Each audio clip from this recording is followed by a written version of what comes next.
Hey guys, before we get into today's episode, I just want to give a quick heads up. This conversation includes some heavy and sensitive topics, things like mental health, trauma, and other experiences that might be triggering for some people. If that's you, please take care of yourself. Reach out to someone you trust or contact a local support service. These conversations are real and raw, but they're shared to bring hope, healing, and understanding. Well, guys, this week we've got a guest who, to be really transparent, we've done this before, and we're round two now. A few technical difficulties, but mate, I really appreciate you coming in. I love getting to know you, and over the last few weeks, mate, just seeing more parts of you and your story and your journey. Again, I've said it's inspiring, mate, to where you are today. But I just know, mate, big part of why I wanted to get you on is there's a lot of people in general have walked your journey in different ways, and the way you grew up, what you're exposed to as a young child. It's very common for a lot of people, and I think the biggest takeaway for a lot of it is they have an option as they grow older to either go down that same path or to make a decision to do something with their life and go in a different direction. And that's what you've done.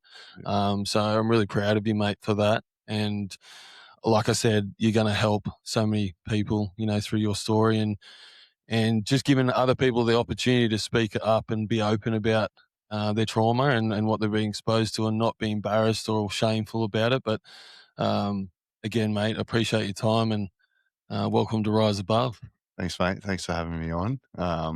Yeah, if I can help just like one person by being on here, that's my job done. And I think a lot of people that have grown up in similar environments, even myself, I didn't realize, like, you just feel so alone. You feel like you're the only person. It's you Mm, against the world. You're the only person in that situation. You don't realize that, like, it is very common.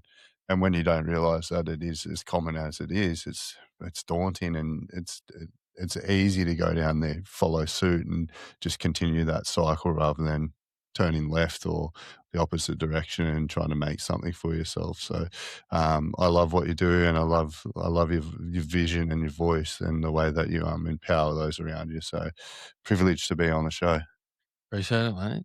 Well, like everyone, like we all have a story, mate, but we all have an upbringing. And I, through my own journey later in life, understand that a lot of the way I turned out was from a lot of childhood experiences. That some were good, and some were, I suppose, affected me more than I could really understand at the time. Yeah, And for some parts of my life, it took me till I was, in my early 30s to understand my behavior and why I did what I did. And it doing the healing and going through all that explains it, but sometimes it doesn't remove the pain and the heartache that got you to that point. But I think it's really important to acknowledge the journey, and it's all part of who we are today, and growing and working through that, because I find a lot of people are so afraid to work out why they are the way they are. yeah, They want to avoid going back. They want to avoid the trauma, and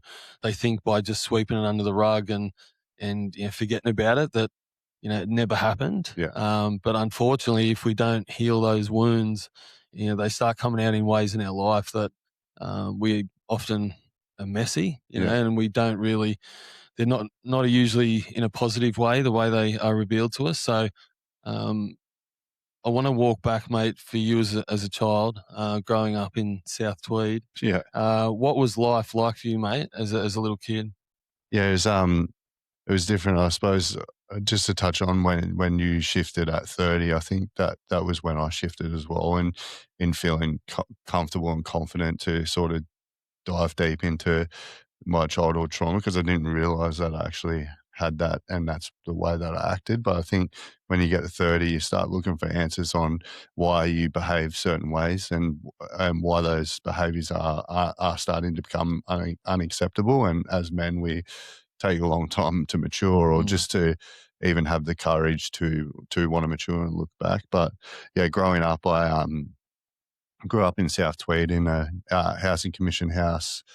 I'm one of seven children in a broken family. So my dad left mum when I was one, and my stepdad moved in a couple of months later, and mum and my stepdad are still together. But what transpired from that relationship was a lot of domestic violence in our household. You know, the stepdad worked on the roads in construction, and the typical cycle for that generation was to get paid on a Thursday night, head down to Toby's Tavern, which was just around the corner from where we lived in South Tweed, and either get in a punch on there and come home and bring that violence home, or just come home drunk and bring the violence home as well. And we genuinely, every Thursday night, I know we spent a lot of time in either the motels, or if mum couldn't afford a motel at that time, would stay in our van. So jam packed. And I remember I was even saying to my daughters yesterday, I had to go in and do a blood test, and my wife was in the car, and I said, I'll just leave you in the car and run in and do the blood test. If there's heaps of people, I'll text you and you can all come in rather than all get out of the car."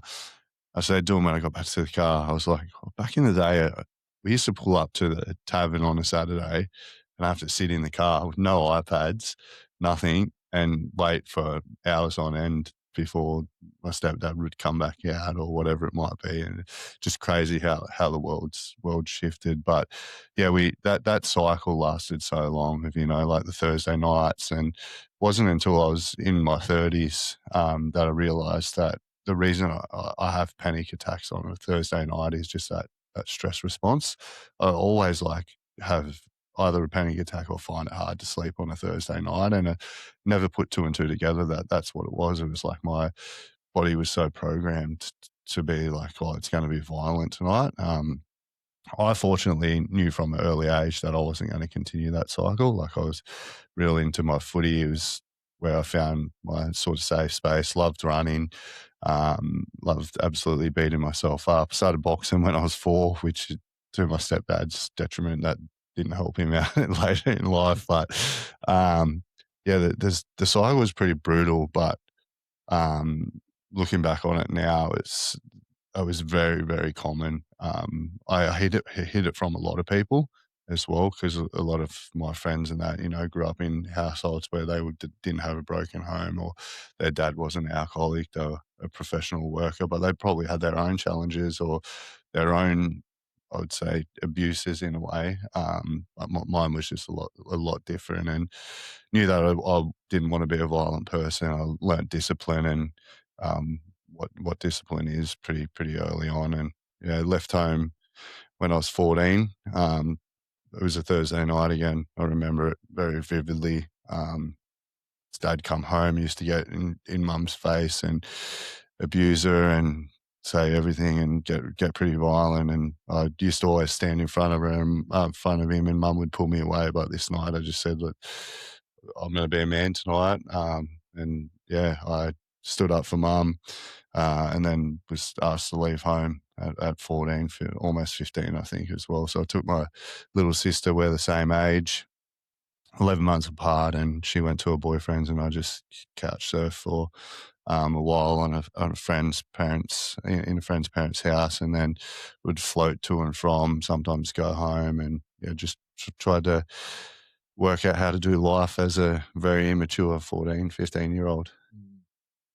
Thanks for sharing that, mate. That's going back to being so young and being exposed to that, and we always talk about learnt behaviors. Yeah, During that time, you're seeing your stepfather shape to you like what a man looks like, yeah, because you haven't had anyone else to show you that. yeah, And I think that's a big part in, as being a parent now, we understand that our actions speak louder than our words, yeah, so how we treat women especially is like they're going to shape what that looks like from what they see. yeah, So it's our responsibility as fathers to be like to our own children, to be like the way we speak to our wife, the way we interact and treat her. It's like, well, you're shaping what a man looks like and how a husband and a father is yeah, through your own actions.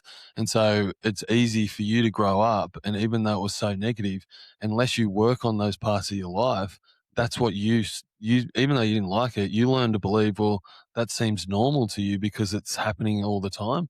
And so you start to second guess yourself to wonder, is that right? Is, even though my mum's getting abused here, it's like you haven't seen any other example, and then find yourself at 14, being asked to leave from your own home. It's like there's a lot there, man. There's Yeah. a lot to unpack to understand that for a young child to have to be exposed to that, but then don't have a positive influence at home to understand, well, how do I talk about that? How do I walk through this? Yeah. Because you don't have a safe space there at home to do that. Yeah. Um, and then, relying on your sister to be that space and actually make that decision to leave the home with you, mate. Mm.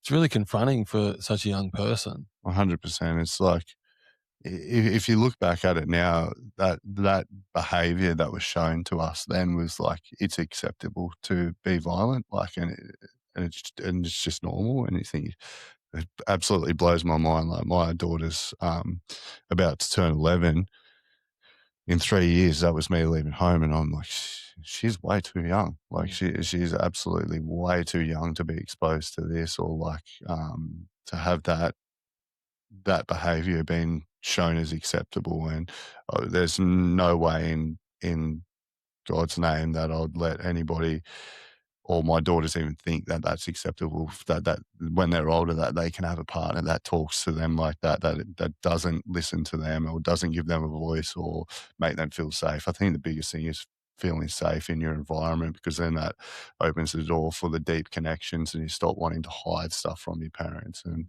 all of those things. So yeah, and then into my teens, I'd naturally, because of those behaviors, I'd naturally be attracted to people that weren't good for me, um, and get up to no good as well. But yeah, I think by the time I was sort of 19, I realized like that's not the world that I want to be in. Like I knew I still played footy, still showed up that was one place where I felt really safe. I had this whole different persona, a whole different identity there. But outside of footy, I think I was a bit of a little shit, and there was just me acting out through trauma responses, I think, as well. So luckily, I didn't do anything too bad and put anything bad on my name. But like, there was definitely times where it got pretty close. And mate, at the end of the day, all we want to do is be loved. Yeah, I've said this before, and that was going to be my next question about where did you, feel that you're safe and loved, and yeah, obviously that was at footy, yeah, and I used to say this when I was working with the NRL. A lot of people become coaches and want to get involved in the game for whatever reason, but when you're a coach or when you're involved in junior sport, you're not just a coach. yeah, Like you can become someone's mentor, and you could become like it was for you, yeah, a safe place for someone. And often they don't know. The first yeah, person that probably was comforted you had no idea what was going on at home. But I always like to say, like, you could be there and a little kid's pulling at your shorts or annoying the mm, life out of you, and you think this kid just go away yeah, because your initial reaction's like they're being annoying. yeah, But if you actually understand them a little bit more, maybe there's something deeper than that's going on in that kid's life, And I used to see it firsthand, mate. Like kids would just be so drawn to you because they're lacking that father figure at home, or they're lacking like love at home just in general. And some of the kids would openly say, "This is the best time of my week." yeah, And yeah, it's fun, but it showed to me an element of what they're lacking at home, yeah, and which is really important for people to understand. You get involved in junior sport or anything with young kids, you take a responsibility on that. You're not there just to teach them a skill. yeah, You're there to protect and make them feel safe and valued and loved yeah, in that time. And sometimes it's only a short period of time, but the impact you can have on someone in that time yeah, is incredible. And I think it's something that, and I never used to really look at it that way yeah. until I seen it, but it's so true, mate. It's hard to identify it in the time as like the kid that's annoying or acting. It's the kids that are acting out. Mm. They want your attention. They're craving you to step in as their father figure to help guide them in the right way. It's like they're crying out for help, but they're doing it in a way that um, seems a bit like not overwhelming. What's the word? Like they're venting their Mm. frustration. You only really get 1% of their time. 99% of the time, they're influenced by the bad things going on. They feel unsafe. I think there's like that saying is when that like hour before a kid goes to bed, when their cortisol and stuff starts dropping. is the most time that they'll be vulnerable. So if they start like talking heaps and stuff, you let them listen, right? So it's the same situation when you are coaching and influencing them kids. I really love dealing with like I was part of the Gold Coast Suns Academy for a while, and I could have been with any age group, but I chose to be with the under 15s because they're like the most influenceable people and most relatable to the time when I needed the most help as well. And as you mentioned before, like footy, I had so many father figures there that had no idea how they were helping me through life, but they were. Nobody knew what I was going through, but they were good enough and seen good enough in me to sort of guide me in the right direction, or just put their arms around me and support me where they could. But yeah, that 1% of time that you have with kid, like if anybody's listening to this that has the ability to impact a kid and it feels like it's only 5 minutes, use that 5 minutes wisely. Don't look away from that kid or get frustrated with him. Just drop down to his level, look at him and listen to what he's trying to say. And just sometimes they just want to be heard as well, or they just want that connection built with them. So they don't have that connection. Yeah. Yeah. And I think it's important too. I've said this before, is like, it's not your job to fix that little kid Yeah. or whatnot, but if I think the best thing we can do is listen, Yeah. and just make them feel loved and safe. And you build that connection with them. Eventually, they'll get to the point where they can feel comfortable opening up. And that's Yeah. like anyone, but kids especially. Yeah. I know with my own boys, like, Jet's almost 16. And I'm like, there's times where I struggle to get him to open up, but Yeah. I keep providing the space for it, and you keep knowing that you're there for him. You keep doing it. Eventually, it'll happen. But Yeah. I think it's important. Sometimes we're always looking for the answer, or to try and help the person with our words. But sometimes the best thing we can do is just be there for someone. And 100%. we're not silly. You can see it a mile away when someone's struggling, or Yeah. and they need that extra little attention or care. And having good people at the footy club, obviously for you, was really vital for you at an important time in your life. So Yeah. it's great to know that there's good people out there. Yeah, there's definitely a lot of good people out there. There's a lot of people that will influence you in the wrong way Mm, because they're dealing with their own traumas and they don't know how to respond to it, or they haven't had the right people um, around them as well. But I think the biggest thing is not trying to solve problems for people. Like you said, is I get frustrated when I raise an issue with a friend or colleague or something like that, and they instantly s like, cut you off and try and solve the problem for you rather than just hearing you out and trying to mm, get to, like, the depth of it, or just allow at least me to, um, get it out so that I can work out how to fix it myself. Like, I just want somebody to hear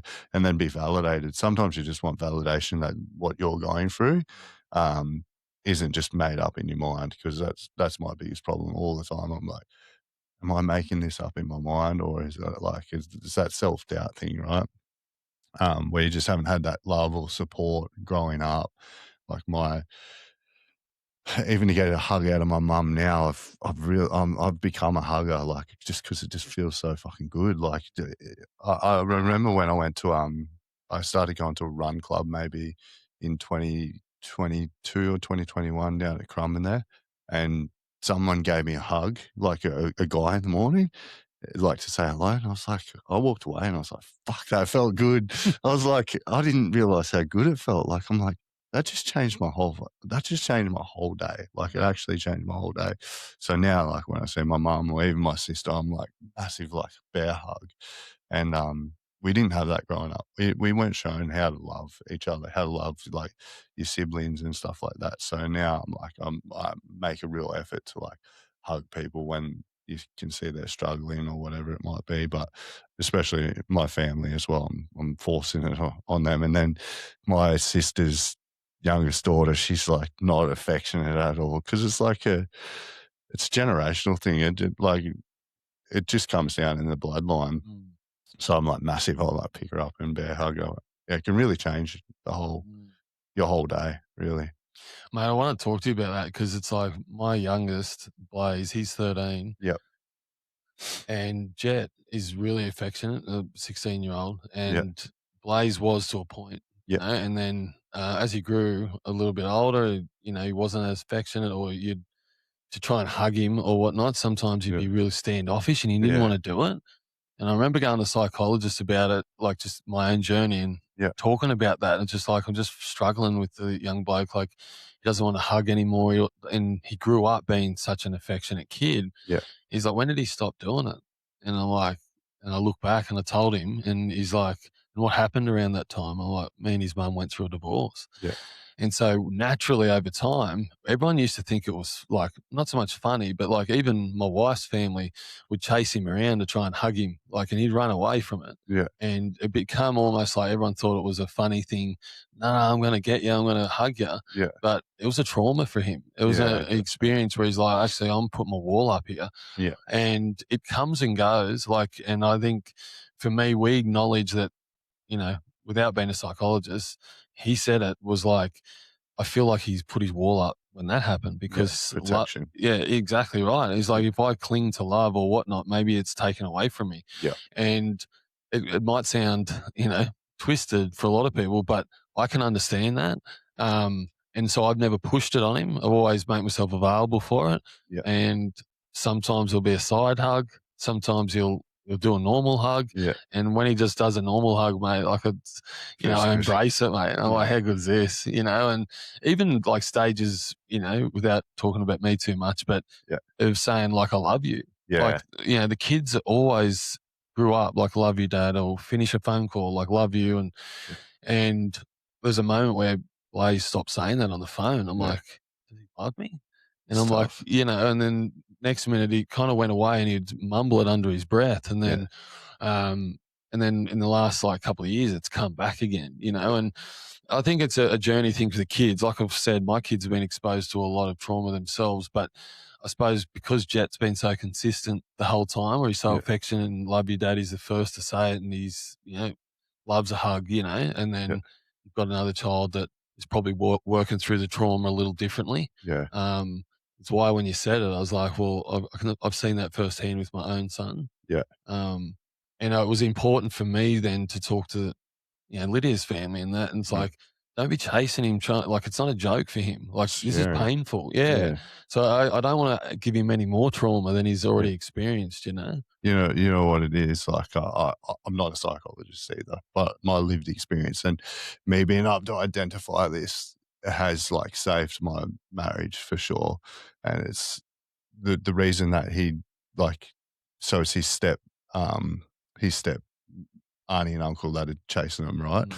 It's like if I open up to them, they they're not like blood related to me. I can lose them forever. Mm. So I don't want to show them that like or like receive that love for them because one day it could just go like that because they're not actually related to me. Um, and that's really daunting. And like I've been really like my history with relationships is as soon as somebody starts showing me love or affection, I'm quick to ghost them. Like that because I don't want to lose them. Like, which sounds wild, hey? Like it sounds Mm. actually like stupid, but it's like if I show them love or let them love me, and then I disappoint them by my actions, then I lose them forever. Then like that, I don't want to go through that same heartbreak and trauma that I did when I was a kid, when like my family broke up, or I was forced to leave home, or like when my dad left my mum. I was one, but I still have like some sort of memories there where like I remember dad come to our front door and I wanted to go with him and I was like pulling down the front door and it's still like a trauma thing that I have, but it's really hard to let people love you without pushing them away. Like I'm so guilty of like pushing people away for showing me love and affection or like being vulnerable with me because I don't want to lose them. Like, which is complete opposite to how Yeah. it should work. So It just shows you the importance of actually working through them traumas, you know what I mean? yeah, Because there is a way through it. yeah, And then even for like my young bloke, he probably doesn't understand it, to its full it's too capacity because young. he's so young, Yeah, but he'll one day probably be able to articulate it to be like, well, I used to be like that because of this. yeah, Or it might be something completely different. yeah, We don't know, but yeah, we can only know what we've experienced in and around him. But yeah, that's why I'm always saying to the kids, like trying to, I suppose I forgive myself for how I was as a father, to them when I was when they were a lot younger. But mm, knowing that that's going to be carried with them, even though they talk about it later in life, it's still something that happened. We can't take it away, Yeah, but they correct. can use it as in an experience and a learning curve to know that when they're a dad, same with me, to try and change that narrative Yeah, um, and understand that our actions, have an impact on more than just those closest to us. That ripple effect that affects so many more people. yeah. Um, I think I think that's why, like, a lot of the younger generation and that have trouble committing, like, the whole, like, dating and getting married is, like, people just date for a short period of time, they don't get married, they don't commit to each other. Because, like, our generation, a lot of people have divorced, and the generation before that, a lot of people have divorced, and they've seen the heartache, they've seen the suicidal rates in men and that, and males are scared shitless of, like, that happened to that person when I was growing up. That's going to happen to me if I commit to this person. When it's like, no, like you're a different person, and if you're aware of those things, that's not going to happen to you because you've got that much self awareness. But it's just that they've just seen it and they're just mirroring what they've seen before. mm, So it's pretty cool that generation that is under ours, so your kids' generation and even their generation is gonna be so self-aware. They're gonna be so aware, and it's gonna be pretty cool. I reckon we get back to a point where, like, marriages were forever and stuff like that because people know what they want, know what they need, know how to communicate. That's another big thing. People don't know how to communicate in relationships, and I'm still guilty of it. I'm working through it because I don't like the conflict, because conflict scares me from my childhood and all of those things. Mate, I'm with you. I Yeah. think there's like we're speaking to pretty much every man here. Yeah. Mate, I don't underestimate the communication part of it, mate. I know it's been huge for Lydia and I. Yeah. Um, Even just trying to understand, like, we can naturally conflict can be at the end of the day, your wife's not the enemy. Yeah, You know what I correct. mean? Like, and sometimes Yeah. when we get to that position, it's like you treat her like that. Yeah. And it's like we're trying to get a result out of it that I'm right and you're wrong. Yeah. Not like listen to why she's hurting. Yeah. Why is she being that way? I posted something yesterday about it, and I've been pretty open about my journey. Is Yeah. I failed to lead my home because I wouldn't own my own situation. Yeah. And but I'd blow up that she was trying to be the leader of our home, and she had so many masculine parts of in the home Mm. because of a lack of what I was doing. Yeah. So and that's what I said yesterday. It's like we can't blow up and say that our wives are this, that, and the other Yeah. if we're not towing the line, if we're not Correct. doing what our responsibilities as a husband and as a father, Yeah. if we're not living up to them, but then also if we're not working through the traumas that we've got in our life and using them as an excuse Yeah. why you're not leading, well then of course someone's got to step up. Yeah. But then we use that as an opportunity to have conflict out of that. And it's Yeah. like, well, this could be all solved if we actually listen to where they're coming from. Yeah. Maybe if we looked at each other, or looked at ourselves from a point of view like maybe it's me. Yeah. Instead of trying to throw it at my wife, maybe it's something I need to change. There's always a little bit. Yeah. Yeah. I related to that post so much because my current situation, right? Yeah. I was like, fuck, that is me. Like, yeah. So that post was super inspiring to Mm. me. So thanks for posting it and Oh, sharing all it because good. it just hit me at the right time. And as a male, you want to be that leader and you think you are, but you step back and look at it holistically and you're like, I'm not leading the household the way that I should be leading it. Mm. And it's not like you're not framing it in a way that like the woman shouldn't be able to lead. Like Yeah. give them empower them with the stuff to do it. But it's like the communication piece is the key to it, and um not just going at each other. You got to remember you're going to war. There's no point being with somebody if you're going to war with each other. When you start going to war, um, sorry, war against each other. When you start going to war with each other is when your relationship like really succeeds. So like I'm obviously going through a lot personally myself, and I said to her the other day, I'm like, "Have you got my back?" And she's like, "Oh, of course I got your fucking back. Like, we're in this together. We're going to war together." It's like, because at a time when I was getting hit left, right, and center, and I was raising it with her, the way that I was raising it wasn't giving her the platform to like support me. It was more so like me just going, "This is this reason," and then she would say something, and I'd be like, "Oh, you're on their side," like. But now, like, I look back at it and go, "Oh, no, she's going to war with me. She just wants the right information before she can stand behind me and run deep into battle." Mm. Yeah. That's good though. And too, like being a leader, like as men, obviously, we are the providers Mm. but if your wife's the provider, that's okay too. I think that's an Correct. ego thing. At the end of Yeah. the day, if my wife earns more money than me, it doesn't bother me. We're a No. team. Yeah. But that's not where it defines leadership. It's Mm. like, being the leader at home, like, and for me, like praying over my family, like doing the things I'm supposed to do, Yeah.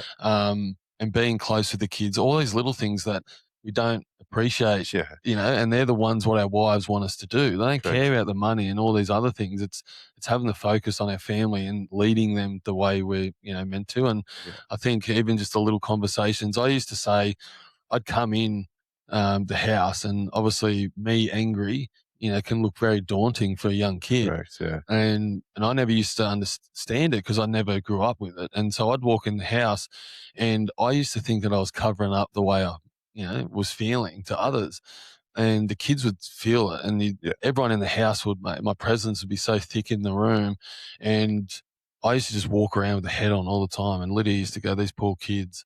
I'm like, "What? They don't know, or they don't Yeah. know, this, that, and the other." And it wasn't until I could actually understand. Imagine, put me in their shoes, sitting Yeah. on the couch, seeing me walk in the Big door. unit. Yeah, and then Yeah. go, because I don't see myself like that. But No. then at the same time, you imagine a little 5-year-old kid looking up at me angry. Mm. Straight away, they think it's because of them. Yeah. And I think when I got to a point where I was like, I've got the shits and I've walked in the door, I need to eliminate that straight away. So I'm going to tell the kids what's up. Yeah. And I don't have to go into detail, but I'm off and it's got nothing to do with them. Yeah. And mate, as soon as I did that, a small change, instead of them being quiet and feel like they've got to sit up straight on the couch because Yeah. I'm home, Yeah. they could just go ahead. It was like nothing was happening, nothing had changed. And I was So still good. laughing, watching telly, doing whatever. Yeah. And I think that was when I understood, um, it's just a small thing, Yeah. but it eliminates that straight away. And again, I'm not great at it all the time, but No, the so more I just say, listen, I'm struggling, and everyone that knows me knows I need an afternoon coffee. So that's my time. yeah. And sometimes I don't get that, it can come out in, behavioral thing, like I'm a sport brat, but Yeah. it gives me the best opportunity to be at my best, but it also allows me time to, I suppose, unpack my day. And if I haven't, had a good day or something's thrown me, Yeah. it gives me an opportunity to kind of work through that Yeah. before I then step into being a dad and a husband that night. Yeah. Correct. Because then what you're actually showing to your own children, it's okay to be angry, sad, upset, Yeah. but you've got to have solutions to it. It's like, okay, so what are you going to do when you're angry and sad? Do you have, do you just, does it come out in a behavior, or do you understand how to regulate your emotions and step away and actually calm yourself down? And I think that's been a huge thing for me, but then for the kids to see that. It's massive like that. It's the little things for the kids, right? It's if they've got no idea, yeah, they blame themselves and then they think it's on them and they're scared shitless. Like we're like you're big. I refer to you as the Aussie Rock. Like you just remind me of him when people message me. Um, but like it's really scary. Like my stepdad wasn't big at all. Like I'm double the size of him now, but like looking back then, I was scared absolute shitless of him. He's obviously changed a lot over the years and all of that, but like it is real daunting. But the minute they understand where you're at, they s- they don't support you. Like it's not on them to support you through behaviors, but they it allows them to go on with their day and their own whatever's going on with them to be able to support you in a way. Mm. I think it's really powerful rather than them just being reactive and yeah having to sit on the couch and be like I can't say anything because I'm going to get abused here or like yelled at or like not even that from our perspective. It's more so just the actions and the intensity. But I would say like a lot of people say that men obviously they're always on. They're trying to be the breadwinner. They're trying to support their family. They're trying to support their wife. They're trying to do with everything. And the last thing that a man gets is their peace. But I think people frame that wrong. It's also women as well. There's like a lot of women out there that are trying to be mums, trying to cook dinner, trying to like make ends meet, trying to be supportive for their husbands. And that's the other thing too. We take on each other's traumas. Um, because we're in a relationship. So you've got all these things that are super overwhelming. If you don't spend that 5 minutes having your coffee and debriefing on your day, like you obviously work a job that can be really rewarding one day, but then very traumatic the next day because of being a fiery, I suppose. These like peaks and troughs of that, and it's a lot to take on. So to be able to debrief and get that space, but it's about using it efficiently as well. Because a lot of people will be like, I'm going to go to the gym and whack out a workout for me, but they're also not using that time. They're not using it efficiently, as in like, I just need to clear my mind because they could go and smash some workouts and still bring those behaviors home or those trauma responses home. But yeah, it's being able to identify it. There's just so much that comes with the ability to switch on and off in that way. I still struggle. Like if something's eating me up, I'll walk straight into my office and like just get on with it. And then I'll be like, oh shit, I better go and like see how everyone is and go through that and try and push my phone away to the side and yeah, work through it that way. Yeah. Yeah. And again, like all that's learning curves for the kids. Yeah. You know, what you're doing, you don't know it at the time, but when you can sit back and go, you know, it was a shit time that I was going through, but Yeah. it also taught the kids something. Yeah. You know, because you don't want to shield them from conflict. You don't want to shield them from all that stuff. I used to, because I grew up like that. I grew Yeah. up was like we don't talk about it and we just squash our feelings. But Yeah. like Lydia's Portuguese and we have it out. So sometimes, Yeah. you know, like it'll go from 0 to 100. Yeah. Yeah. And I think after that, it's important, even if the kids are exposed to it, to apologize first and foremost, Yeah. but then explain to them why we were like that. Yeah. Because it mightn't make it right, but at least they get an idea of why we're fighting. Because again, it comes back to it.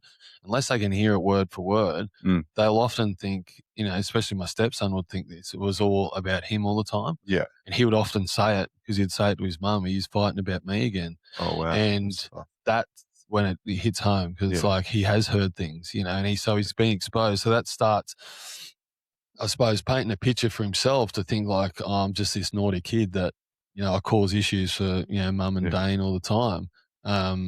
But of course, kids, you know, whether it's my stepson or my own kids, Yeah. they do cause us, you know, issues a lot of the Yeah. time. Like, They're you just know, they're not going to testing lie about it. boundaries. Yeah. Yeah. But I think it's an example that they start painting a picture themselves Yeah. to think, well, they're fighting about me. Because then for his trauma experience, anytime he hears us blow up, Yeah. he thinks it's that. And it's got nothing to do with him. Yeah. But unless we talk about it through it probably brings more comfort to him knowing when we communicate it to him that he's like, oh, okay, that's so the more we do that, the less he thinks it's about him, the better it is for everyone. Yeah. And again, like we say, it's all learnt behaviors. And it's like, and often Lydia will, you know, say to me, like, you know, how you are, even when things are good, like being more affectionate in the kitchen when the kids are sitting on the couch, like little things to show like the boys seeing you love me, you know, Yeah. not just, you know, when everything's good. It's just little things like coming up and giving a hug. And I'm not great all the time, mate. Yeah. You know, Yeah. like Mate. a thousand things I on my feel mind that. sometimes, but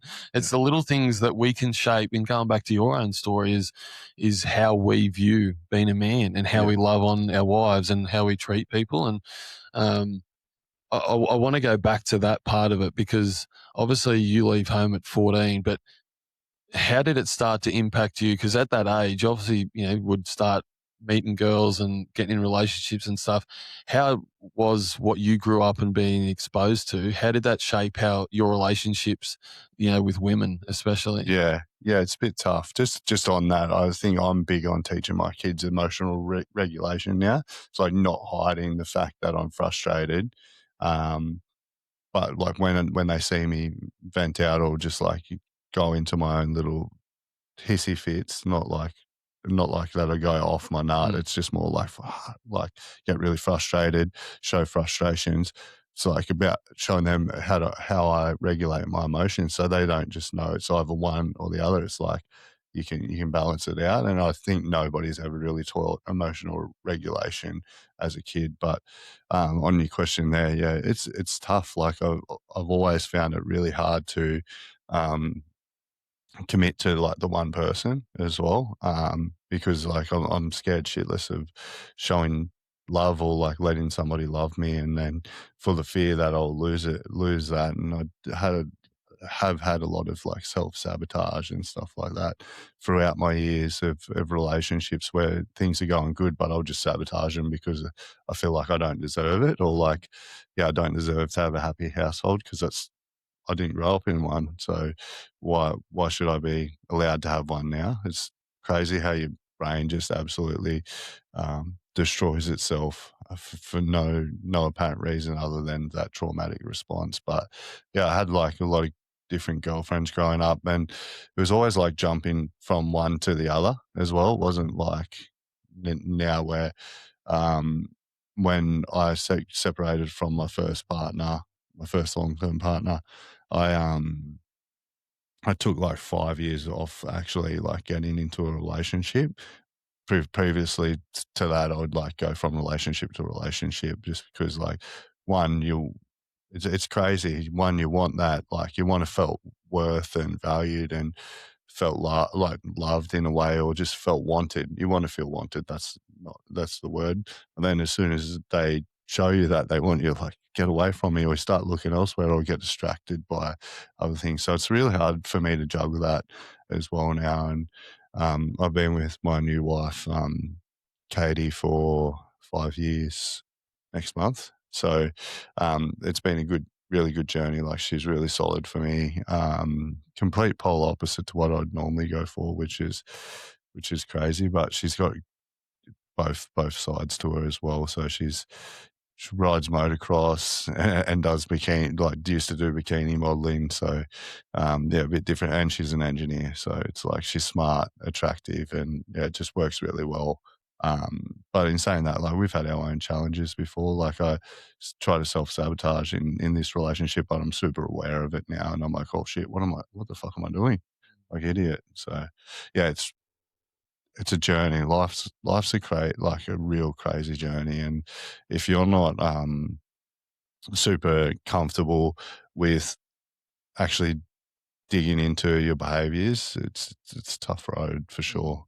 There's definitely been times in our relationship where I feel like I'm a burden on them because of my behaviors and stuff like that, and have thought about things that like a lot of men do. But I just know that I want to see my daughters grow up. I want to see them get married. I want to be the person that walks them down the aisle when they're older.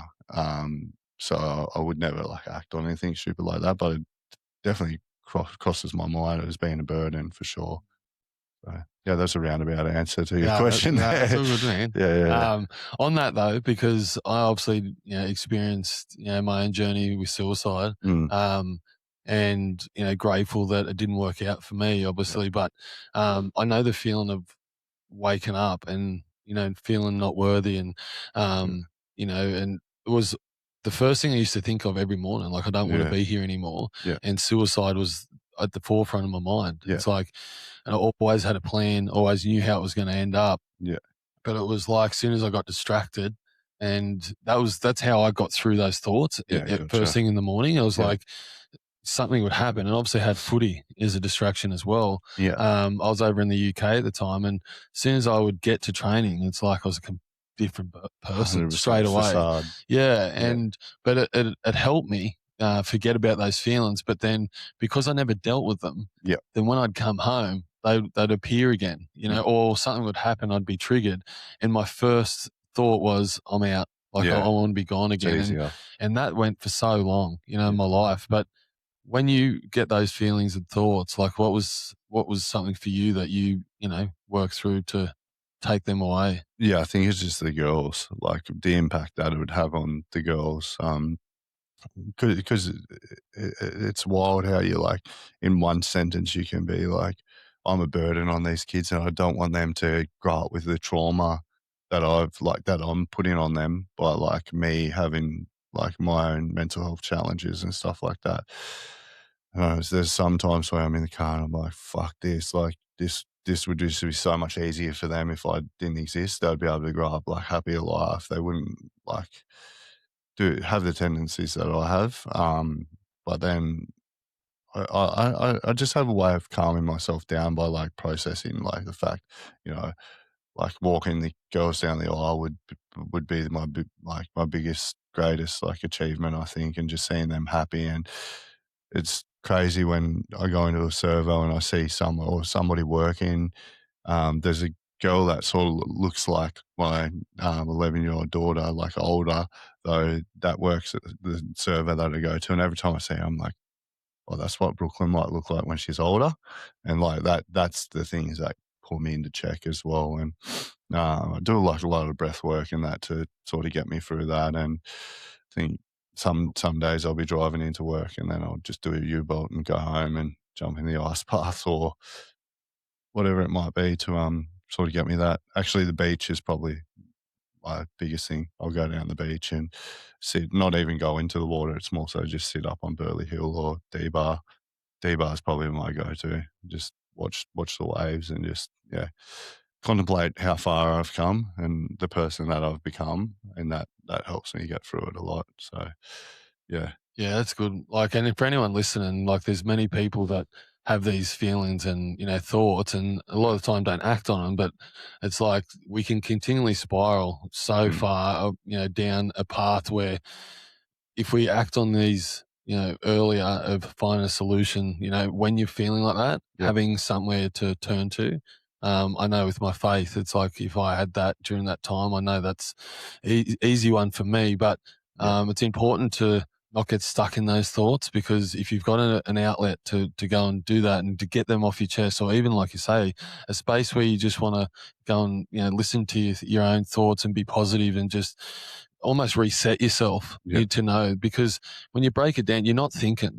Like when I was in no, that state, mate, like I wasn't, I had everything from a worldly point of view. People look at my life and just think, wow, why would you ever want to get to that point with everything you had? But yeah, you could have gave me more than I had, mate, and still wouldn't have been happy. yeah, I correct. was just so stuck in, that feeling. But it all comes back to those feelings were there because I'd never dealt with, you know, Yeah, what was going on. And even though it was acknowledged to me, I acknowledged it when I was 24, around that time, but I ignored it because I didn't believe what they were saying. yeah, Um, but I think moving forward for people in this day and age, it's like that we've got so much more awareness and people out there that are going through. It's more prevalent for a lot of people. yeah, Um, People are more understanding about it, and there is options for people to go and get that help. And yeah, um, there's people out there that want to help you as well. I think the burden part of it, mate, is really big for a lot of men, yeah, especially because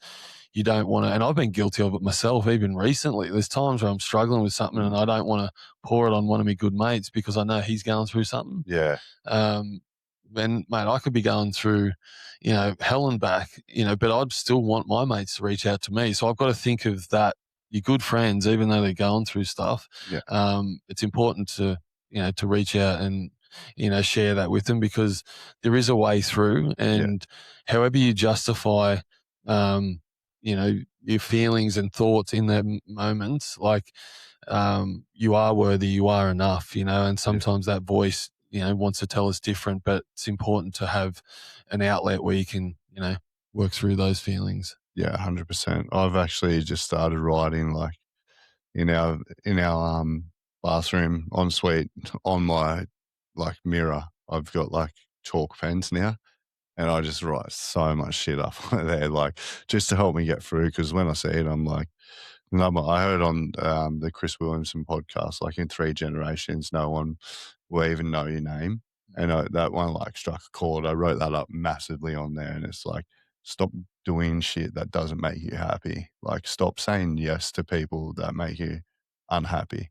So that was like a big one. But I just have all these. I've filled like the whole thing. My wife hates it, but in saying that, I just need it to get me through this like stage that I'm at now. And there's more influence in the world, like with social media and that, of people like us telling our stories, that people are okay with being able to confide in their friends and stuff like that. But growing up for us, like if my parents had no idea what mental health was, or maybe they had an idea what mental health was, but they were just like, harden up, you don't have it. Like Mm. you don't have a problem. And you're like, well, maybe I do, and maybe I've had it my whole life, but I you didn't have that back then, but now you do, and I still feel it as well. like friends and that message me and they're like check in on me. I've probably got 30 of them this week, and I just haven't replied because I don't want to burden them with my shit. Because like sometimes when you hear negativity, it brings more negative to you, or you talk negativity, brings more negative to me. So I'm still dealing with it. I'm so aware, but I'm also still immature with it. Yeah, Mm. yeah, And I want to talk about forgiveness. yep, Obviously, what you've been exposed to, and there's an element where people probably could look at that, especially with your stepfather, to be yep, like, "How do you ever forgive someone, that's treated your mum the way he did?" mm, Um, I want you to like walk through that journey because yeah, the fleshiness want to be like, "Oh, I'm never, I'll never forgive you," and whatnot. But um, yeah, I think it's important for people to hear your version of that yeah, because it's actually really nice to hear it and know that the true understanding of forgiving someone, I think, is yeah, you're not accepting their behavior, but it's almost like, and I say this a lot of the time, can forgive, but still have boundaries, yeah, like, and be like, I'm not allowing that anymore, yeah, but I forgive you for who you are. yeah. What's that been like for you? Yeah, obviously, there's been times where I'm like, I never want to speak to him again, but also, like, gotta look back on and think he took on, 4 stepkids from very young ages. Um, he grew up with it. I didn't realize his dad was also abusive when he grew up. And his mum actually were super abusive. So he only could use the tools that he had been given to him, and there's no awareness about it back then. There was no social media. There's barely TV when we grew up, but like nobody spoke about it. So there was no tools for him to know what he was doing was the wrong thing, and he was probably surrounded by a lot of people that were were in similar, or maybe doing it way worse than that. So it was pretty common, and I'm not saying that's acceptable. All I'm saying is he was a product of the environment that he was in. Well, he still drinks and stuff like that. Like, but both my real dad and my stepdad are alcoholics. My real dad left mum when I was 1. So I still have a fair bit of unresolved stuff with that because I don't know the true story around what happened because you hear one side of the story and another story, and he was pretty non-existent besides a couple of weekends here and there. And I haven't spoke to him in the last 3 years because he hasn't met my daughter, and I want him to meet her. But going back to my stepdad is like it's taken me a long time to probably forgive him, but in the time that I left home and that abuse kept happening in that household, it slowly got softer and softer. And he always showed up to my footy games. He always showed up to events, family events like that. And um, for me, it was tough sometimes seeing it, but it was like, oh, he's here. Like he keeps showing up. And he stayed with my mum. He hasn't just ran off and abandoned mum and left her to deal with all of their financial stress and all of that they have. And yeah, he shows up on footy games, still comes to my footy games, comes to daughters' birthdays, all of those things like weddings. Doesn't carry on, like he holds himself well. Doesn't drink. Obviously knows his limits and stuff like that. And I have a lot of respect for that, like continually showing up for me. And the fact that he took on all the kids that he did when we were really young and has stuck around is like that's where I find peace with it. And the fact that he does try really hard to work on the relationship with my kids and stuff like that as well. That's really important to me. I'd rather have, and life's unbelievably short. Like he could have a heart attack tomorrow, and there'd be so much where if I just cut him off completely, didn't give him the chance to change, where I'd feel really guilty, and I don't want that.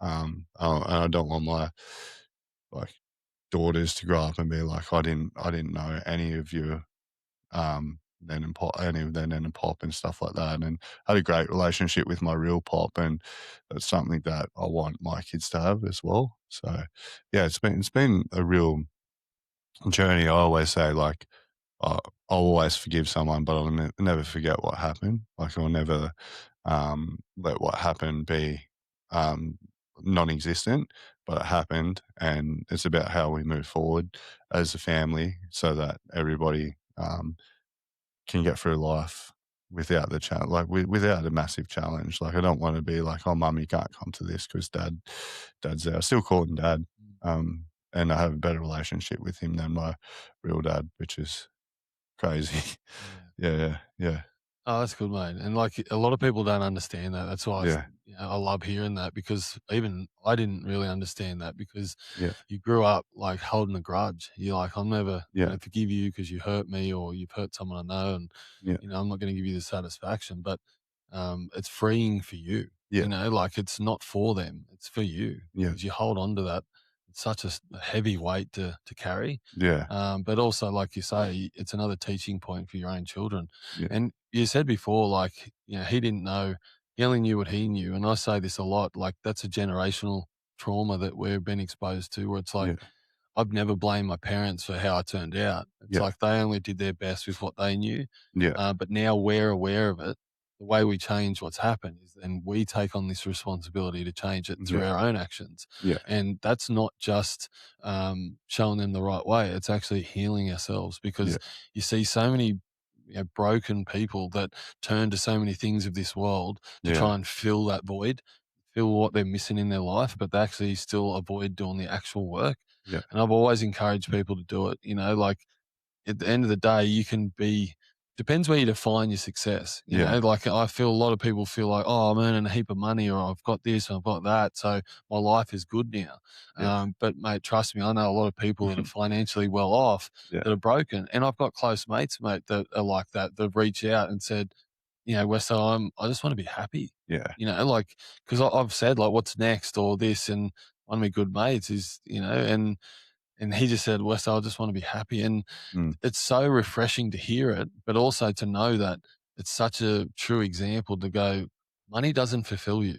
correct. All these things in the world, it's like a drug, mate. Like for a short period of time, it can bring you this satisfaction of driving a nice car or having that. And it's okay. Mm, If you can afford it and it fills you up, great. But you need to still, be happy within yourself and yeah, feel that, you are worthy and fulfilled without that stuff, yeah, because if you're relying on that stuff, eventually that stuff runs out, yeah, or the people around you start falling away because people don't want to be around you because of who you are. yeah, I think correct. it's important, but I think the generational thing, like you said earlier as well, like with the kids, we want to see them when they're our age, that they still mental health won't go anywhere, but people will Yeah, be so much more aware of it. And I just hope and pray that there's a generation that they're a part of where they're so open. It's so normal, like yeah, it's talking about anything, yeah, not this because I've said it like social media will like ban this stuff. Like when I talk about suicide or I talk about stuff,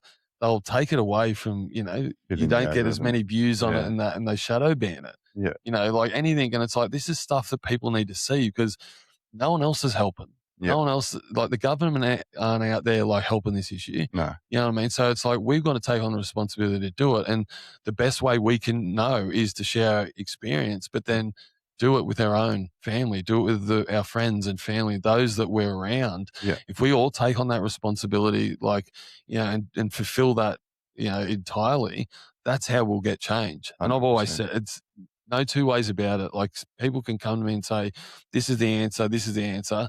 The only way we improve something is by doing. Yeah, It's like you can't become a better footy player by just telling me all the things that you're going to do. You actually got to train. You actually got to actually implement all these things in your life yeah, to actually learn how to do that and then become good at it. yeah, So how do you expect someone that's grew up without being vulnerable and open and share their feelings to just do it overnight? yeah, They correct. can't. They've got to practice it. Yeah, So the only way we do that is by being vulnerable and open and honest. And yeah, the only way to change it yeah, because it 100. normalizes it, Mhm. and then it's just a lot easier. We see a reduction, in suicide rates, and we haven't seen that change in years, No, and like I said, unfortunately, we don't have the people in the right positions pushing it enough to actually pour, time and effort into that. And yeah, it's almost left to us to try and, do it ourselves, which is sad, but it's something I'm committed to for as long as I'm around. 100%. Yeah, I'm fully committed to it as well. It's like I don't want anyone else to feel the feeling that I like the isolation that I've ever felt, and having a voice and a following now that can actually help.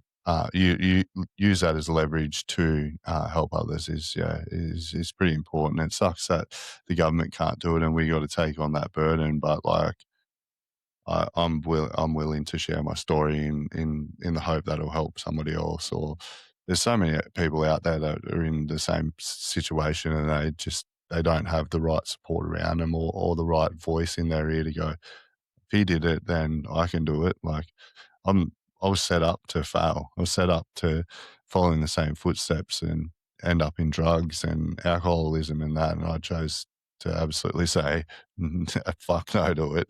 I'm making a change because like I want to I want out, and I want to ensure those that are around me can succeed and all of that. So yeah, Awesome. And mate, you're married, beautiful wife, yep, 3 girls. yep. What does it mean to you to be a father? Oh, it's crazy. Like I suppose there's been a father, and then there's been a dad, and then being a father. I think being a father is way more than just being a dad. Dad's somebody that goes to work ridiculous hours, comes home, doesn't spend time with their family, travels, does all that. And then there's been a father, and that's somebody that can go to work, earn a living to support the family so that they can do the things and experience the things that they enjoy and be present when they're at home. And that, yeah, being a father is that's the version I want to be, and I am being. It's amazing just watching them grow and develop and turn into their own little people that feel safe, and that they have the environment at home to tell you how they feel, or you just get so much. There's just so much enjoyment out of it. Like yesterday, jumping in the pool for a couple of hours, and um, Katie was getting a massage because it was her birthday, and yeah, me and the 3 girls were in the pool, and it just I don't know, it just felt it felt unbelievably good. And like you said before, like money's not everything. Like it doesn't even make me happy at all. Like I genuinely, as long as I've got enough money to do the things that we want to do, I'm pretty happy. Don't need to have millions in my bank because I could have a heart attack tomorrow and not have experienced things with my kids, or not created memories that they can then tell their kids about, or then they can aspire to do with their kids is so much more important than having crazy amounts in the bank, for sure. It's important too, mate. Like we talked about happiness. Like it's not you don't arrive at being happy person. Yeah, You be happy by being happy with who you are, what you've got, and yeah. loving the memories you get. Like even that, you explained there, just having time with the girls in the pool, like that doesn't cost money. No. And they're the little things that if you've got a good environment at home and you've got a loving family, and that's what matters. And Yeah, that's what we were talking about before. It's like you can have everything, and if it gets taken away from you tomorrow, like how do you feel? Like, are you still happy with who's next to you? Like, yeah, who's around you? Like, because I think there's a lot of people that look at that and go, "Oh, I don't know if I would be," yeah, because they're so focused on earning the money and getting the big car and the flash house. And like I said, it's all well and good if you can yeah, afford it and you work hard for it, but you still got to be happy within your own skin. yeah. Because it's like, well, there's no point working ridiculous hours if you're never home to enjoy it. Correct. Yeah, yeah, Like I want the experience just as much. Lydia's like, I want to travel with the kids and I want to do things, and yeah, you know, God willing, we will do that one day, and I want yeah, to do that too. But there's nothing in me that wants to, get a bigger home or a bigger this or that. Like yeah, I'm grateful for what we've got, and we worked really hard to get into that position. But I think a lot of people, I think, focus on, oh, I just want to be happy, yeah, and they're looking out without looking in. yeah. You become happy from the inside out, not the other way around. And you can really tell a person when you asked to see their goals. What like and it's hard to pick like what your genuine goals are because everyone has different seasons of life or is at different stages and stuff like that.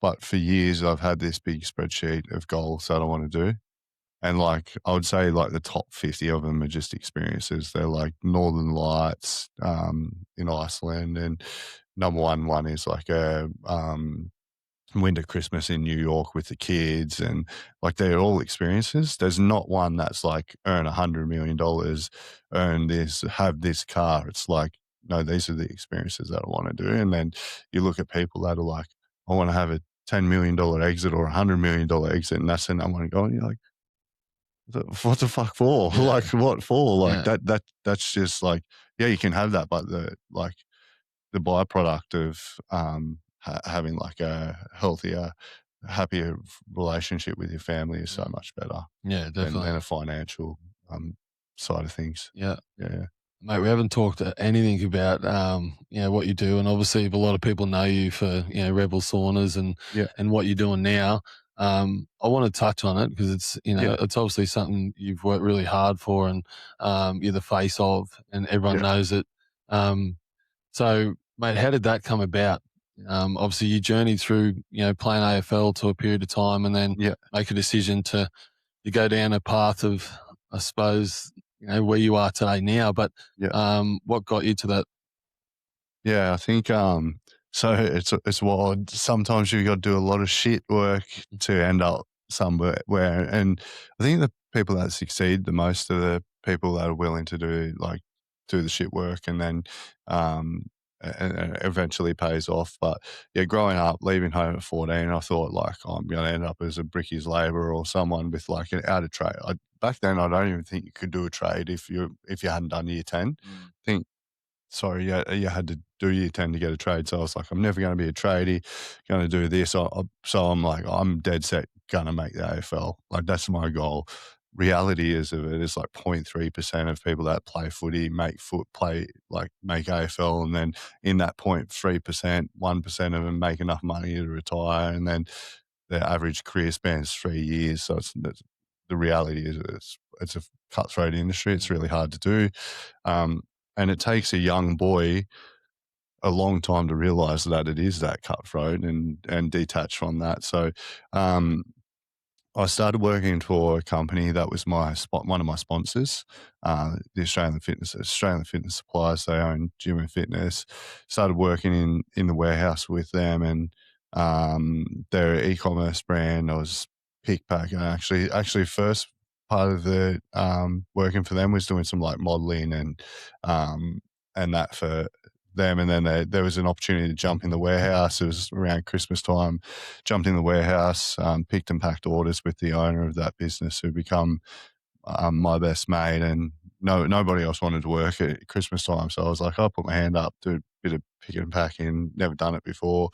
Um, and then fast forward a little bit, there was a job going in there for a customer service manager. So I'd done that for a little bit of time. So I slowly started learning all these different functions of the business. Warehouse manager job come up, I took that. And then not long after that, there was an opportunity. They didn't have a product developer. The founder was the main product developer, but they were trying to diversify the business. So I knew enough from like footy and growing up, like wanting to be in the fitness industry. I think when I was in year 9, which was my last year of school, I used to work at Seagulls Fitness as a gym instructor. That was a bit of fun. So I understood a bit enough about it and the outcome that people wanted to achieve. So I started doing like product design and development for the company. It allowed me to travel to, China and stuff like that to learn about manufacturing.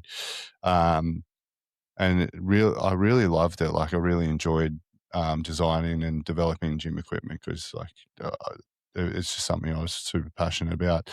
Then me and the founder of that business decided to start a sunglasses business with another couple of people. So I resigned from the group. This probably sounds like a roundabout way, but I'm getting to the point. Mm. Um, Launched that, and it was really successful at the start. And then I thought, oh fuck, I'm like there's just there was something missing there, and so I decided to leave that business, and it didn't go any good after that. But I was a bit lost on what I was going to do. Started consulting back to the AFS group, and then designed another product with them, which was a set of noise cancelling headphones that had biometric sensors in them, so that people could use an app on the phone. Got some proprietary patent on it. They could meditate, and it would tell you where you were. Like, so it'd be like, hey AJ, I can tell you, like, because when you're meditating, it's really, really hard. Like, you start thinking about, like, especially my brain, I start thinking about everything else, everything's wrong, self-doubt creeps in. It could read your biometric markers, your brainwave activity, heart rate, variability, breath, even, like, because people, when they start thinking about that, don't even realize that they start breathing and hyperventilating in a way.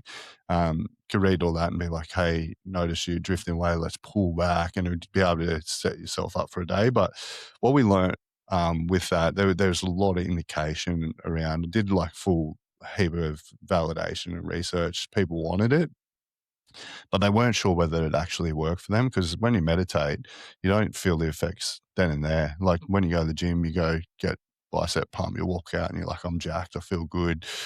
With meditation, it's the after effects is what you where the benefit is. So it's really hard to communicate that in advertising, and a medical device is also really hard to advertise on socials for as well, because they restrict it, and especially in the US, decided to scrap that. At the same time, saunas and ice baths, there was an indication in our studies that there was going to be an opportunity for that. But I thought, there's so many houses in Australia. They've all got pools or at least got a spa. You can extract that data and work out how many people had pools and spas. And I thought, if somebody's got a spa already, they're not going to get a sauna or an ice bath. And almost talked myself out of it, presented it back to the board, and they chose to go with it. So we launched the business, launched it in September 2023, and by December we'd hit $3 million,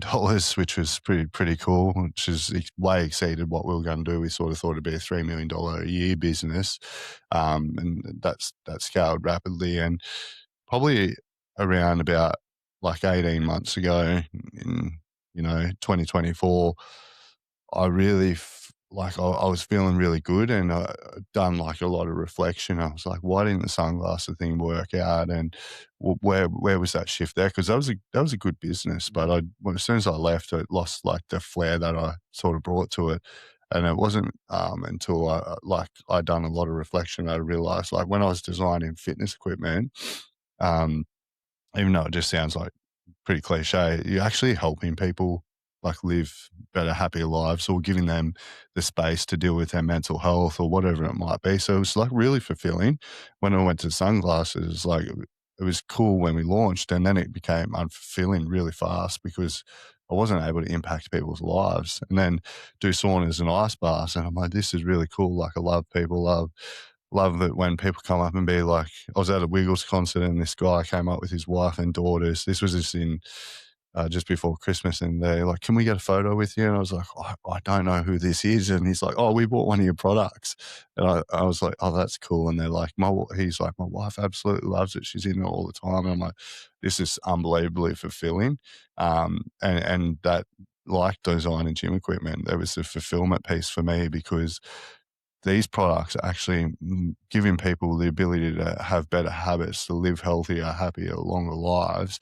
So it's actually so much fun to be a part of. So yeah, that was a roundabout question of answering that. And yeah, I love what I do. And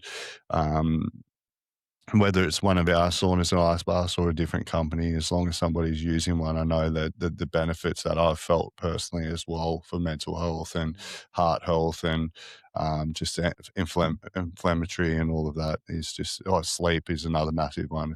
Sleep's massive. So I know what it does for me. So anybody else that's doing it, I know that they're going to actually benefit from having one of these units in their backyard. Yeah, I definitely want one, mate. I Yeah. love them myself, and Yeah.